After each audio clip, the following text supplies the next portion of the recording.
you. Thank you.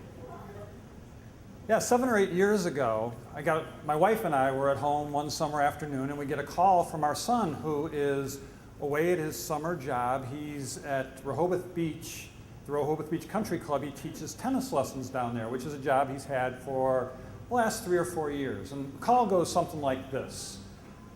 Hello? Kevin, how you doing? Oh, great to hear from you. How's life at the beach? Good. Your students being good to you? Great, great. Yeah, huh? Getting used to the country club life, huh? All right. Don't get too used to it. All right, yeah. Well, let me ask Mom. Ask your mom. Gail, Kevin said that his roommates are gone for the weekend and we can come down and spend the weekend with him at the beach. Would you like to do that? Oh, okay. Kevin, your mom said she really made some commitments already, so she's not going to be able to get away this weekend. Yeah? Well, let me check. Gail, Kevin said that if you can't go, maybe I could go down and spend the weekend at the beach with him. Huh? Your mother wants to know if we'll have any adult supervision. Kevin said to remind you he's 21 now and he's qualified to supervise. Your mother said doubtful, but if you promise to return me in the same condition that she sends me down, then it's okay. Kevin said it's a deal. All right, good. Well, I'll see you on Saturday then. So, and one note about the returning me in the same condition. My son and I had this kind of history of, he and I like to do a lot of physical activities together, tennis and racquetball, skiing, you name it. And generally we have these father-son activities that kind of evolve into father-son competitions that further evolve into father visiting the physical therapist for a number of times because he shouldn't have been trying to compete with a 21-year-old.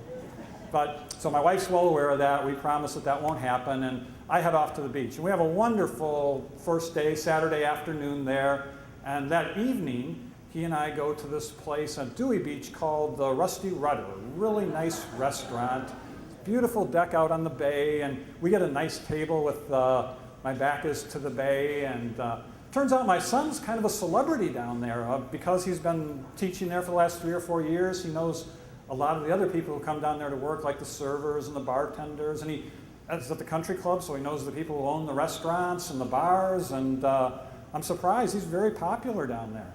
And so as a result, we're getting free drinks and offers for more drinks, and problem with that is I'm a one beer an evening kind of person, and after I have anything more than one, I start to get tired, and I don't want that to happen tonight because this is a big night and I want to be out and enjoy it for as long as possible.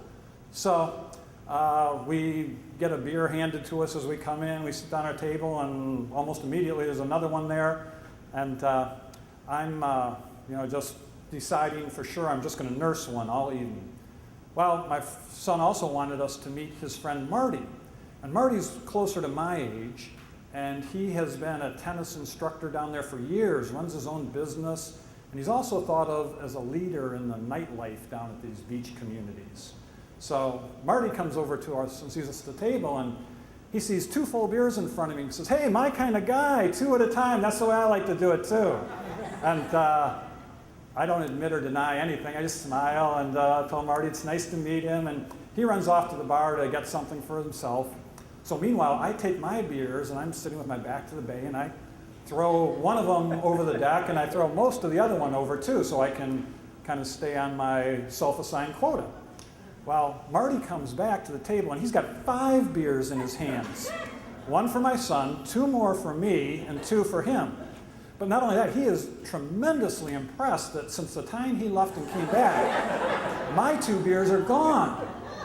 So he says, "Wow, my kind of guy, you're going to be my pace man tonight." And again, I don't admit or deny anything. I just smile, and Marty and I proceed to have a real pleasant conversation about things we have in common, like tennis and favorite sports teams and things we like at the beach. And things go on, and these drinks keep coming, and I keep looking for opportunities when Marty talks to someone, my son looks away, and I'm just dumping them over into the bay. And about 10 o'clock, they pick up all the tables there, and kind of changes from a restaurant type of a thing to more of a rock club and dancing.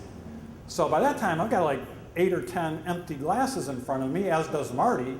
And my son's impressed. He's like, Marty's the king of this, and I've never seen my dad with more than one beer in an evening. And he starts to do like this evaluation on me. He's like asking me questions that, I mean, it wasn't as blatant as count to 10 or anything, but I think he's pretty much trying to make sure that I can still pronounce things straight, and that I'm still coordinated, and I'm looking fine to him. So he's very impressed. And so they take the tables away. We have to get up and walk around. And they continue to introduce me to people, and more drinks come, and I just keep looking for opportunities to do whatever I can with them. And pretty soon it's about 2 a.m. and all the lights come back on. And you know, Marty and Kevin are really impressed that I hung, my son in particular. And so as the lights come back on, you know, we start to walk away, and Kevin says something like, Dad, I didn't know you could handle your beer like that. And I said something that had like a two-sided way of taking it, like, yeah, it's really important to know how to handle your beer. And we walk out, and I remember that fondly. It was one of my best nights ever because I stayed up way past my bedtime. I closed the bar, and I at least gave the impression that I could party like Marty.